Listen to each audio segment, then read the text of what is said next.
Mga ka-A to Z, ginugunita ngayong buwan ang Autism Awareness Month para kilalanin at bigyang daan ang papel at halaga ng mga kapatid nating may autism condition. Kaya naman di lang pagpupugay sa kanilang mga nagagawa at ginagampanan sa lipunan, tampok ngayon ang isang storya na sa kabila ng pinagdaraanan ay ginamit ang kanyang talento sa pagbibig at naging inspirasyon ng marami para magpursigi sa buhay. Ang kwentong yan sa Balitang A to Z ni Ace Cruz. Kung pagiling, paghalo-halo ng mga sangkap at paghuhulma ng hugis para makubuo ng donut, walang pinagkaiba ang kanyang talento at kamay sa iba. Mula strawberries, cookie butter at iba pang flavors, pati ang lasa, panalo.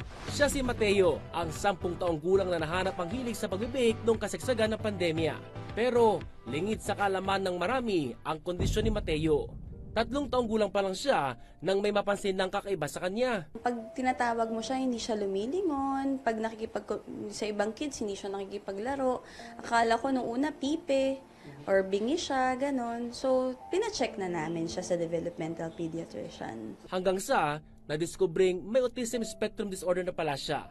Isa itong neurological at developmental condition na nakakapekto sa kung papaanong kumonekta, makipag-usap at matuto ang sino mang may ganitong kondisyon. Grabe, umiyak ako. May times na umiiyak ako out of nowhere, iiyak ako talaga. Kasi nung time na yun, naalala ko, nung nagsisink in na sa akin ang anong ibig sabihin ng autism, nasa ibang bansa ako, malayo ako sa kanya. Pero sa halip na panghinaan ng loob, nahanap ni Nanay Ellen ang talento ng kanyang anak, ang baking, na maliban sa libangan ay kanila na ngayong pinagkakakitaan. Doon sa baking nung time na yun, talagang pagka sinabi mo, Mateo, do you want to bake? Yes! Agad siya. Okay, you get this one. Tapos hinahayaan ko siyang magsalita. Para ma-practice din yung speech niya. Bakit po awesome goodies? Bakit AU? Yung iba naman ang tanong, meron po ba kayong awesome kid? Sasabihin namin, saka kayo mag-reply, hi, this is Ella. Yes po, meron po kami. It was dedicated to Mateo. He has autism spectrum disorder. Tapos sasabihin nila, ako din po, nakaka-proud po kayo. Sana po yung anak ko din, magkaroon din ng ganyang talent.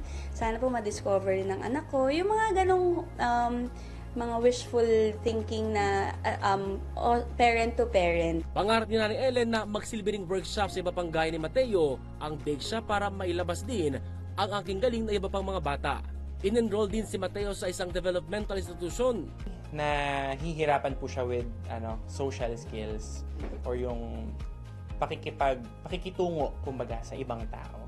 So yun po mostly yung parang hinaharap naming sitwasyon na ngayon. Tulad lang din sa isang typical na bata, kung paano natin ituro ang mag-commute, paano natin ituro yung mga ganito, dapat inclusive din tayo pagdating doon na kahit sa kanila, ituro natin the same way. Para sa ibang sigurong tao na parang it's just a simple na sentence or simple na question, pero for us, pag nag-speak up siya ng ganon, sobrang laki, parang pwede kami magpa-fiesta. Yung ganong feeling, alam mo yung sobrang proud mo na talagang proud, laki na improvement ni Mateo. At least he's improving, he's trying his best para makakope up dun sa world natin. Malayo na nga ang narating ni Mateo pagdating sa pag-unlad ng mga kaya niyang gawin.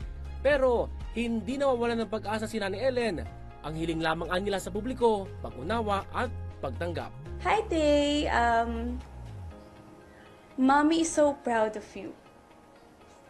Yun lang. Naiyak ako.